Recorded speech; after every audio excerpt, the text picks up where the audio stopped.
नमो तस्स भगवतो अरहतो सम्मा सम्बुद्धस्स। बुद्ध और उनका धम्म बाबा साहेब डॉक्टर अम्बेडकर द्वारा रचित कालजयी पुस्तकों के इस रचना संसार में आपका स्वागत है। आप जानते हैं कि इस समय हम लोग बाबा साहेब डॉक्टर अम्बेडकर द्वारा मूल रूप से अंग्रेजी में रचित ग्रंथ द बुद्धा एंड हिज धम्मा, इसका ये हिंदी अनुवाद आप तक पहुंचा रहे हैं। और ये जो हिंदी अनुवाद है, ये हिंदी अनुवाद डॉक्टर भदंत आनंद कौशल्यायन जी का है। तो आइए इस कड़ी में आगे बढ़ते हैं। आपको याद दिला देते हैं हमेशा की तरह कि ये बुद्ध और उनका धम्म के चतुर्थ कांड का चौथा भाग है। और इस चौथे भाग में बाबा साहेब डॉक्टर अम्बेडकर एक छोटे से शीर्षक के साथ आगे बढ़ रहे हैं। शीर्षक है युद्ध विजेता के कर्तव्य। युद्ध में जो विजय प्राप्त करते हैं उसके क्या कर्तव्य होते हैं, इसके साथ इस शीर्षक में बाबा साहेब आगे बढ़ रहे हैं। तो बाबा साहेब लिखते हैं कि जब योद्धा युद्ध विजयी हो जाता है, कोई भी योद्धा जो युद्ध विजयी हो जाता है, तो सामान्य तौर पर वह अपना अधिकार समझता है कि यदि वह पराजित को अपना दास बनाकर न रखे तो उसे कम से कम जलील तो खूब करें। सामान्य प्रवृत्ति होती है, यह उन्मादी प्रवृत्ति है। जो भी जीतता है उसके मन में यह भाव उत्पन्न होता है कि जिसको उसने जीता है तो पराजित को या तो अपना दास बनाकर, अपना गुलाम बनाकर रखे, जैसा अक्सर सब लोग करते हैं, तो या तो फिर कम से कम उसे जलील तो खूब करें। मतलब जिसको जीते, मतलब वो जो पराजित है उसको जलील जरूर करें, उसको अपमानित जरूर करें। तो तथागत बुद्ध का इस विषय में सर्वथा भिन्न दृष्टिकोण था। तथागत बुद्ध का जो दृष्टिकोण है, और इसीलिए तथागत को जब महाकारुणिक कहा जाता है, अहिंसक कहा जाता है, या फिर उनके विषय में यह कहा जाता है कि जहां बुद्ध है वहां अयुद्ध है, अयुद्ध है वे। तो ये अयुद्ध होना जो है ये ही बुद्ध की विशेषता है। तो युद्ध पर और युद्ध में विजेता बनने वाली स्थिति पर तथागत बुद्ध की जो बात है, वो उनका जो दृष्टिकोण है, वो दृष्टिकोण इस समय बाबा साहेब हम सब के पास पहुंचा रहे हैं। देखिए बाबा साहेब लिखते हैं कि तथागत बुद्ध का युद्ध पर इस जय और पराजय के दृष्टिकोण में एक भिन्न मत था। वे समझते थे कि यदि शांति का कुछ भी अर्थ है तो उसका यही अर्थ होना चाहिए कि विजेता अपने विजय से विजित की सेवा करे।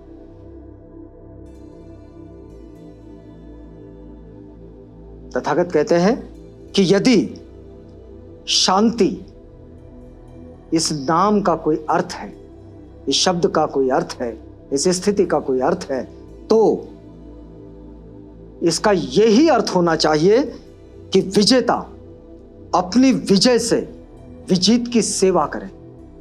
जो विजेता है उसने जो कुछ जीत लिया है, उस जीते हुए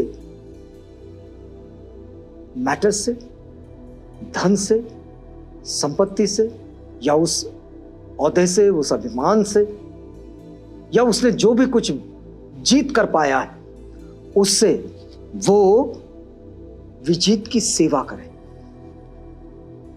वो जो विजित है उसकी सेवा करें। और इस बारे में उन्होंने भिक्षुओं से ये बात कही। तो भिक्षुओं से तथागत कहते हैं कि शांति स्थापित हो जाने पर युद्ध कुशल आदमी के लिए आवश्यक है कि वह योग्य सिद्ध हो। जो योद्धा है कोई भी, वो योद्धा जिसने युद्ध में किसी को पराजित कर दिया और फिर उसके बाद शांति स्थापित हुई, उसके बाद यह आवश्यक है कि वो योग्य सिद्ध हो।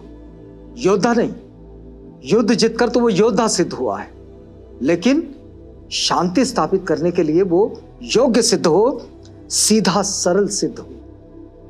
वो सीधा और सरल सिद्ध होना चाहिए, मृदुभाषी हो। वो जो योद्धा है वो मृदुभाषी होना चाहिए, बिल्कुल सबसे मिलजुल कर और आराम से बात करने वाला, विनम्रता से, कोमल स्वभाव का हो। वो जो योद्धा है जिसने युद्ध में उसको जीत तो लिया है, लेकिन अब उसका स्वभाव शांति की स्थापना के लिए, युद्ध के बाद शांति की स्थापना के लिए वो कोमल स्वभाव का हो, अभिमानी ना हो, अभिमान का कोई मतलब नहीं, संतुष्ट रहने वाला हो। वो युद्ध जीतने के बाद असंतुष्ट ना हो, असंतुष्ट हो जाएगा तो अशांत हो जाएगा और फिर शांति की स्थापना नहीं कर पाएगा। फिर यहां उसने जीत लिया तो फिर किसी दूसरे राज्य पर आक्रमण करेगा, फिर कोई दूसरा काम ढूंढेगा और फिर आक्रमण ही करता रहेगा। तो उसे संतुष्ट होना बहुत जरूरी है। फिर वे कहते हैं सुभर, यानी कि जिसके भार का अनुभव ना हो, अल्पकृत्य हो, हल्की फुल्की वृत्ति वाला हो, घृणा वाला नहीं, जोर जबरदस्ती वाला नहीं, हल्की फुल्की वृत्ति वाला, और इंद्रिय विजयी हो, इंद्रियों पर जिसने विजय प्राप्त कर लिया है, जहां से आसक्तियां पैदा होती हैं उस पर विजय प्राप्त करने वाला हो, योद्धा उसे कहा जाएगा। मतलब वो अपनी योग्यता को इन सारे गुणों के साथ सिद्ध कर सकता है।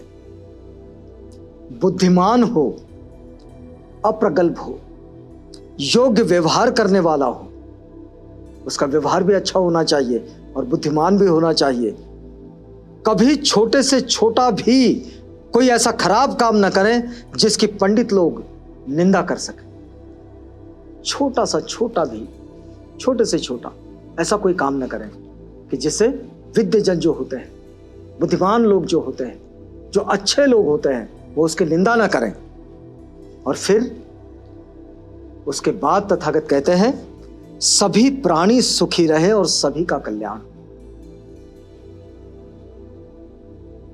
सभी प्राणी सुखी रहे, सभी का कल्याण हो, चाहे फिर वे सबल हो चाहे दुर्बल हो, क्योंकि इसने जो युद्ध में विजय प्राप्त की है ये तो दुर्बलों पर विजय प्राप्त की है ना। तो इसे अपनी सबलता का कोई गर्व करने की जरूरत नहीं है। दुनिया में चाहे कोई सबल हो चाहे दुर्बल हो, सबका कल्याण हो, सभी प्राणी सुखी रहें, चाहे फिर वो बड़े हो चाहे छोटे हो, दृश्य हो चाहे अदृश्य हो। कई प्राणी ऐसे हैं कि जो हमारी खुली आंखों से दिखते हैं, कुछ नहीं दिखते हैं, लेकिन जो दृश्य है वे भी और जो अदृश्य है वे भी, वो चाहे छोटे हो चाहे बड़े हो, चाहे पास रहने वाले हो चाहे दूर रहने वाले हो, उत्पन्न हो चुके हो।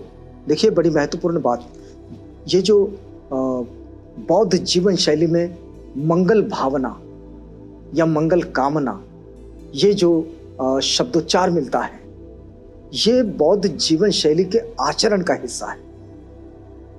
वे जो मंगल भावनाएं व्यक्त करते हैं, वो मंगल भावनाएं इस तरह की होती है कि चाहे प्राणी अदृश्य हो, दृश्य हो, छोटा हो, बड़ा हो, या तो फिर वो सबल हो या दुर्बल हो, अभी उत्पन्न हुआ हो या उत्पन्न होने वाला हो। प्राणी उत्पन्न भी तो होंगे, ये संसार तो यूं ही चलता रहेगा, ये यात्रा कहीं थमने वाली तो है नहीं, यहीं पर कोई जीव सृष्टि अंतिम तो नहीं हो रही, ये तो जीव सृष्टि आगे बढ़ती रहेगी।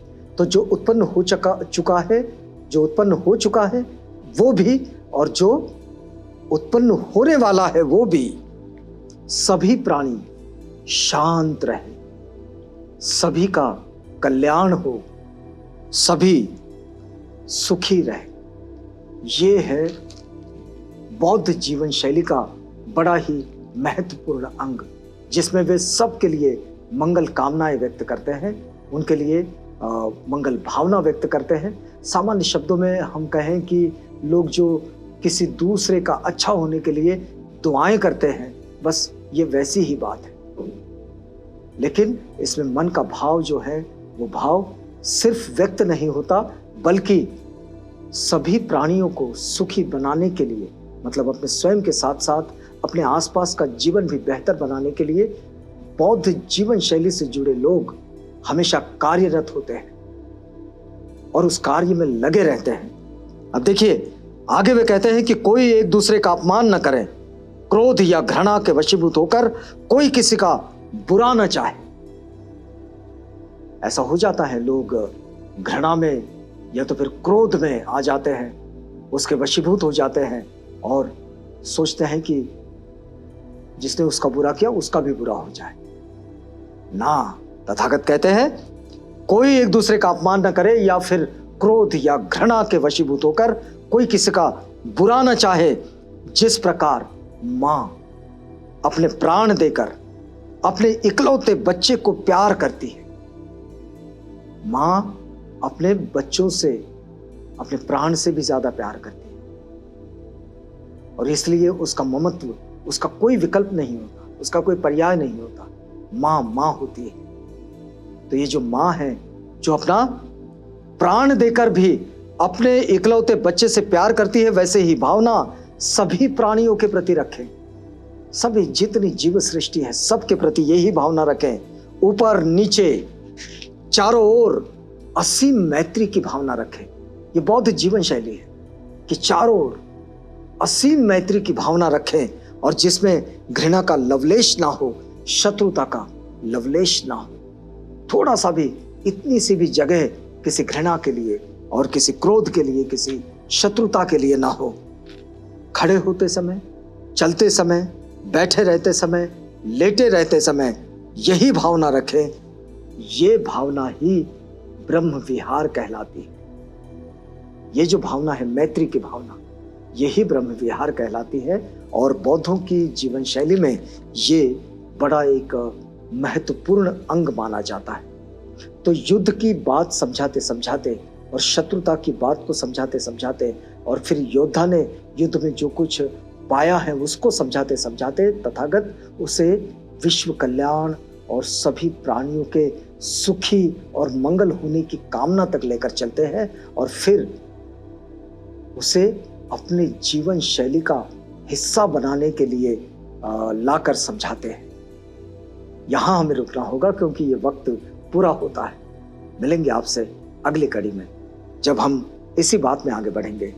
तो तब तक के लिए हमें इजाजत दीजिएगा।